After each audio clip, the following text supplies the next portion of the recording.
की तो विशेष बात यह थी कि वे कैबिनेट मंत्री थे और नागपुर जिला के पालक मंत्री भी थे।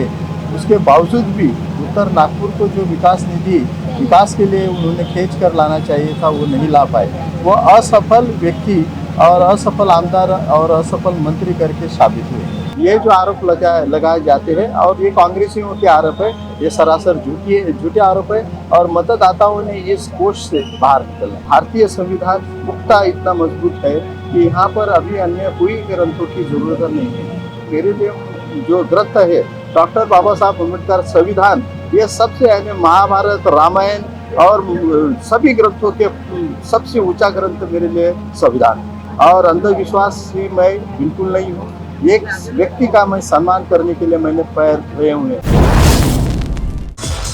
हमने जाना है, घुमाना है, डॉक्टर नीली माने बंदा न्यारा है।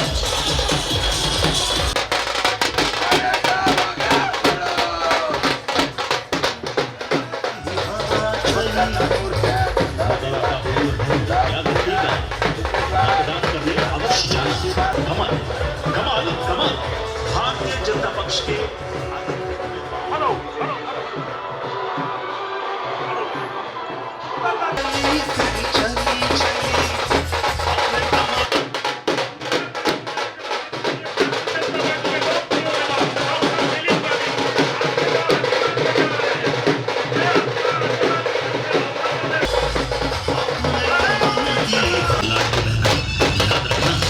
लाडले भाई जो है डॉक्टर मिलिंद माने, जिनका चुनाव चिन्ह है कमल कमल कमल।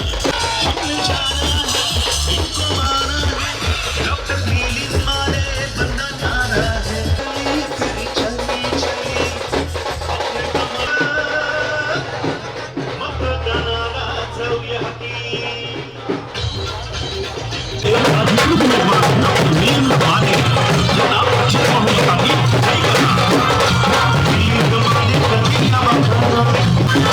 आमच्या क्षेत्राचा विकास करूया किरण मतदानाला जाऊया हाती।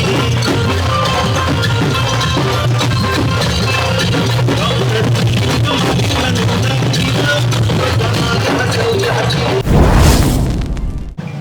कितनी चुनौतियाँ देख रहे हैं सर? आपका जब कार्यकाल पूरा हुआ, कांग्रेस के नितिन राऊत जी आप पे आरोप लगाते हैं कि आपने काम नहीं किया, एक धार्मिक तुष्टिकरण का भी आरोप वो लगाते हैं, इस पे क्या बोलेंगे आप? देखिए, मेरा कार्यकाल और उनका कार्यकाल, ये दोनों के कार्यकालों की तुलना हुई ही नहीं सकती। उनके हिस्से में कार्यकाल 20 वर्ष का आया और मेरे हिस्से में कार्यकाल केवल 5 वर्ष का आया। 5 वर्ष के कार्यकाल में मैं 2014 से 19 तक के 500 करोड़ रुपए के काम मैं उत्तर नागपुर के अंदर में आमदार निधि की कोटे से किए हुए हैं और साथ ही में आदरणीय नितिन जी गडकरी और फडणवीस साहब के निधि से भी इस उत्तर नागपुर के अंदर में काफ़ी पैमाने के अंदर में निधि हमें प्राप्त हुआ है। और इस कारण से जो उत्तर नागपुर पहले की तुलना में थोड़ा हमारे कार्यकाल में बेहतर दिखा है। उसके पश्चात हम चुनाव तो हार गए, लेकिन पिछले 5 साल जो नितिन जी राउत को मिले और उसके पहले के 15 साल, पिछले 5 साल की तो विशेष बात यह थी कि वे कैबिनेट मंत्री थे और नागपुर जिला के पालक मंत्री भी थे। उसके बावजूद भी उत्तर नागपुर को जो विकास निधि विकास के लिए उन्होंने खींच कर लाना चाहिए था वो नहीं ला पाए। वो असफल व्यक्ति और असफल आमदार और असफल मंत्री करके साबित हुए। सर, आप आंदोलन की भूमि से आते हैं, खैरलांजी में आपका काफ़ी एक नाम पूरे महाराष्ट्र में छाया, लेकिन हम देखते हैं ये आरक्षित सीट है अनुसूचित जाति की, पर चाहे कांग्रेस रहे या भाजपा रहे, यहाँ के अनुसूचित जाति लोगों का काम नहीं होता, ऐसा एक आरोप लगता है, इस पे क्या बोलेंगे? ये तो सरासर गलत बात है। मैं 5 वर्ष जब विधायक था उत्तर नागपुर के अंदर में, तो जो मत दे या उनका भी काम हमने काम किया और नहीं दिया उनका भी हमने काम किया है। अनुसूचित जातियों का काम करना भारतीय जनता पार्टी की एक प्रायोरिटी है, बल्कि हम अनुसूचित जाति के बहुत समाज के लोग हमारे पास में जब आते हैं तो उनके लिए रेड कारपेट बिछाई हुई होती है। उनका काम हम फर्स्ट लिस्ट में लेते हैं ताकि ऐसा कोई भ्रम हमारे कारण समाज में न पहले कि भारतीय जनता पार्टी के लोग काम नहीं करते हैं। हमें ऊपर से भी सूचना ये है कि जो समाज आज अपने साथ में दुखी है उनके आप प्रायोरिटी के ऊपर में काम करें, सो हम वो काम करते हैं और हमारी सरकार भी करती है। ये जो आरोप लगाए जाते हैं और ये कांग्रेसियों के आरोप है, ये सरासर झूठे आरोप है और मतदाताओं ने इस कोष से बाहर निकलना है। ये क्रांति की भूमि है और ये आम्बेडकरी चळवळ का एक गढ़ भी रहा है। यहाँ पर एक ये भी लोग डर में है कि मनुस्मृति का राज आएगा। आपके क्या विचार है अपने मनुस्मृति के ऊपर? देखो, वो कार जो पीरियड है वो निकल चुका है। ये अभी कलियुग है। कलियुग के अंदर में दुनिया जो है चांद पर जा रही है। भारत भी मनुष्य चांद पे भेजने का प्रयास कर रहा है और इस कारण से विज्ञान का युग है और भारतीय संविधान पुख्ता इतना मजबूत है कि यहाँ पर अभी अन्य कोई ग्रंथों की जरूरत नहीं है। मनुस्मृति की जो डर लोगों को लगता है वो अपने मन से निकाल दिए। वो एक इतिहास जमा हुआ डॉक्यूमेंट है। आप विश्वास करते हैं मनुस्मृति में? नहीं, मैं मनुस्मृति में क्या, वो मेरे लिए इतिहास हो चुका है। मनुस्मृति में क्या, मेरे लिए मनुस्मृति का कोई आधार नहीं है। मेरे लिए जो ग्रंथ है डॉक्टर बाबा साहब अम्बेडकर संविधान, ये सबसे यानी महाभारत, रामायण और सभी ग्रंथों के सबसे ऊंचा ग्रंथ मेरे लिए संविधान। संविधान के कुछ लोगों ने प्रतियां जलाई पर उस पर कुछ लीगल कार्रवाई नहीं हुई, उसके ऊपर क्या बोलेंगे आप? नहीं, आपको फिर बहुत कम पता है। संविधान की प्रतियां जलाने वालों को अरेस्ट हुई, जेल हुई और अभी भी वो जेल में। सर, अंत में मेरा सवाल रहेगा, कुछ वीडियो वायरल हुए आपके पैर धोने वाले, ये चर्चा का विषय हुआ। बाद में आपने बुद्धिस्ट मॉन्क के पैर धोए, ये क्या है?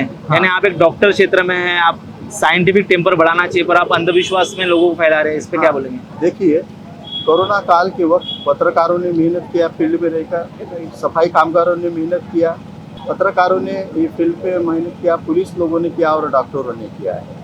और ये मेहनत के कारण सभी का सत्कार हुआ। ये तो चीज पुलिसों का हुआ, पत्रकारों का हुआ, डॉक्टरों का हुआ, लेकिन सफाई कामगारों का कोई ने सत्कार नहीं किया है। सफाई कामगारों ने वो काम किया है कि डेड बॉडी है जो है अस्पताल से घाट तक के पहुंचाने का। जब पति के फ्यूनरल में नहीं जाती थी, पत्नी के फ्यूनरल में नहीं जाता था, और माँ बाप के फ्यूनरल के अंदर में, अंत्यविधि के अंदर में बच्चे नहीं जाते थे, ऐसे वक्त के अंदर में कठिन काल में सफाई कामगारों ने काम और अपनी सेवा दिया। वो सफाई कामगारों के एक चतुर्थ श्रेणी व्यक्ति के, महानगर पालिका के कर्मचारी के हमने पैर धोए और उनका सम्मान किया, उनको नए कपड़े दिए, मिठाई दी और उनको प्रणाम करके आपने जो काम किया है देश के प्रति वो बहुत अतुलनीय है, इसके लिए हमने सम्मान। मुझे ऐसा लगता है कि मैंने जो पैर धोए है वो कोई अंधविश्वास के कारण धोए है, ऐसा बिल्कुल नहीं है और अंधविश्वासी मैं बिल्कुल नहीं हूँ। एक व्यक्ति का मैं सम्मान करने के लिए मैंने पैर धोए हुए हैं।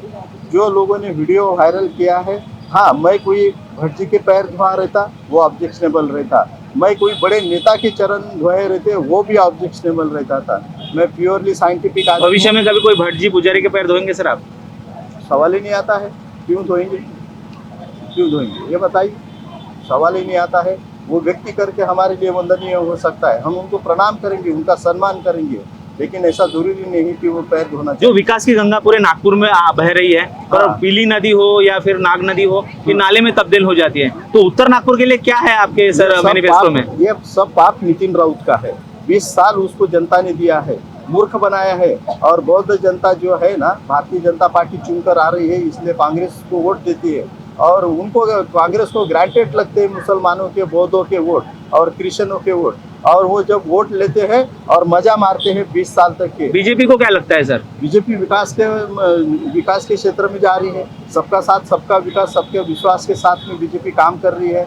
लेकिन के साथ में देखो, नागपुर शहर 10 साल पूर्व क्या था और अब क्या है, ये आपको भली भांति पता चलता है। सर, डॉक्टर साहब बेबाकी से जनमानस के प्रश्नों का उत्तर दे रहे हैं। अब जनमानस इस कमेंट बॉक्स में कमेंट कीजिए कि उनके क्या प्रश्न रहेंगे। अभी इलेक्शन का 1 हफ्ता बाकी है, हम उन हर प्रश्न का जवाब डॉक्टर मिलिंद माने साहब से लेंगे। आप बने रहिए आवाज से।